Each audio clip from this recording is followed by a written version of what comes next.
The video that comes next is going to be huge. I have a number of clips from Garlinghouse. I have David Schwartz clips. Besides that, I have some audio clips that talk about Bitcoin payments and banks. Also, Gary Gensler is being talked about by the head of SVI. There's also this really cool video of Christian Carlo, who used to be the head of the CFTC, making a great comment about institutions and blockchain. You need to see the whole thing. I'm going to start now. Let's go. This is from Good Morning Crypto. The biggest asset holding bank in the world, BNY Mellon, says that 97% of asset managers think that tokenization will change the way money is handled. The leaders of 97% of the world's institutions think that tokenization is the way of the future. So Bitcoin is the way of the future. That's why we're here. That's what we want to do, right? A person in charge of digital asset goods at BNY Mellon leaves real life on January 29th, 2024 for XRP or Ripple. I think that this will be done with tokenized goods. And I think you would agree if you knew where the money was going. That's what this clip is about. It is the biggest custodial bank in the world. They're the bank that your business banks with. A study was also done with big asset managers to find out what they thought about this area. And that study found that 97% of asset managers think tokenization will change the asset management business for the better.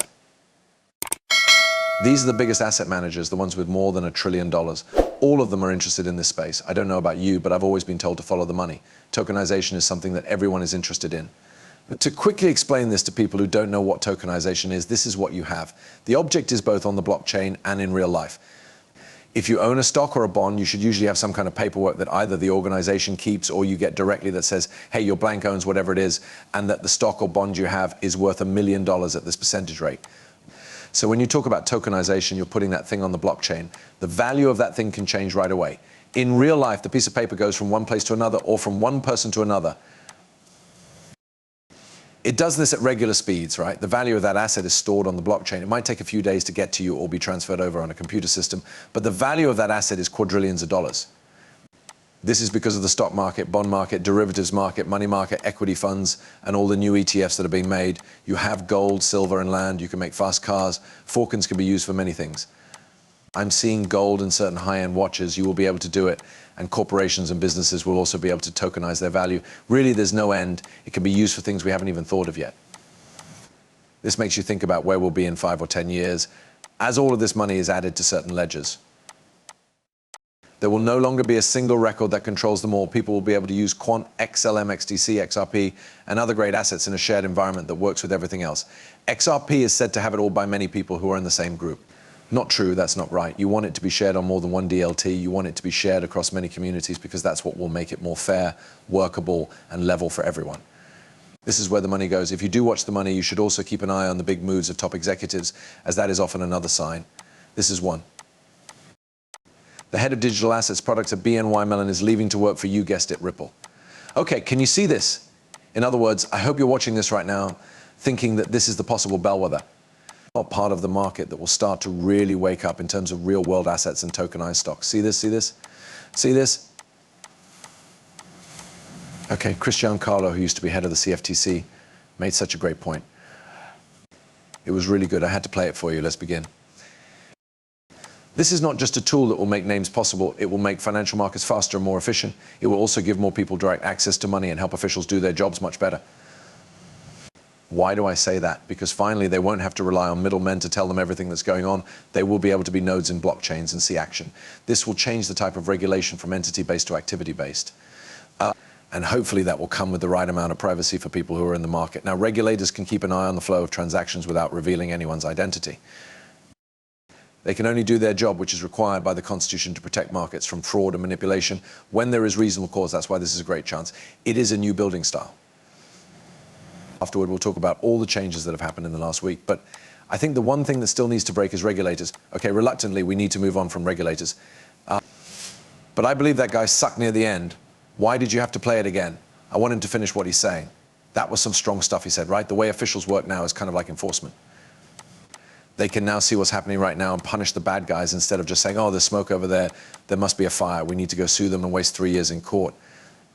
Please help me. People who paid extra fees and I lost billions of dollars to the SEC. Let's get this straight. Altogether, they cost us billions of dollars.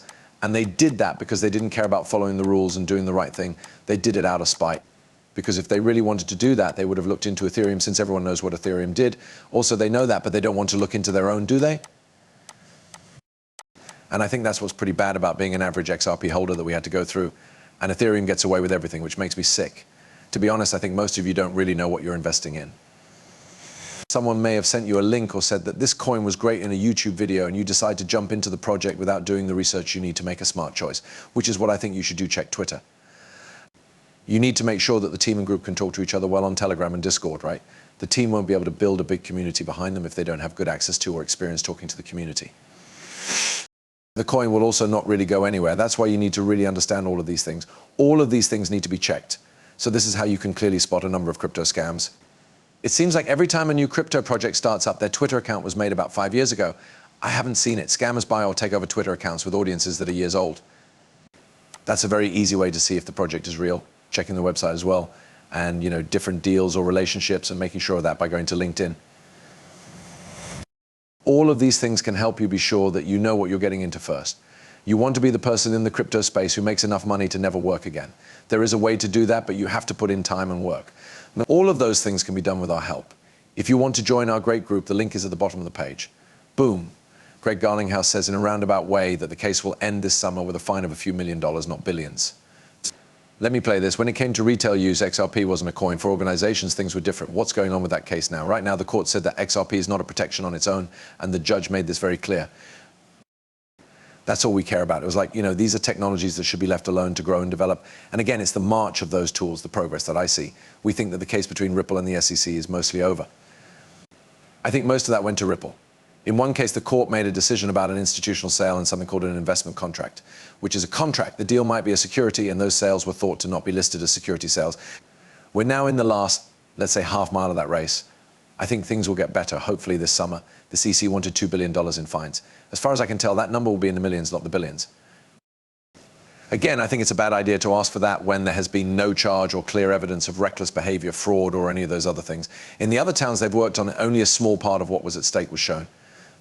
For that reason, I think it's just a show. Okay, Brad, you said it well. That was very good. Here it is, according to David Schwartz. The XRP ledger is like the internet. He comes to the conclusion, I would like to see the XRP providing a significant fraction of those investing DeFi experiences. I'll play this now. We are going to talk about it. I'd like to see Ripple-like putting together business involvement in DeFi. Being a one-stop shop for businesses that want to join the DeFi ecosystem using Ripple schools and technologies with the XRP ledger, giving them access to many of the features they want, and also letting them use any other services they want as well. It's not just Amazon or Twitter that's great about the internet, it's everything. The great thing about the web is that everything is the same. It's the place for everything. And I think we need a place where everyone can get to whatever they want.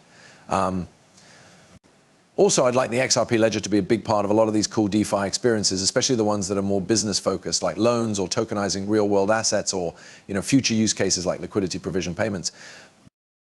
Giving money is a big one.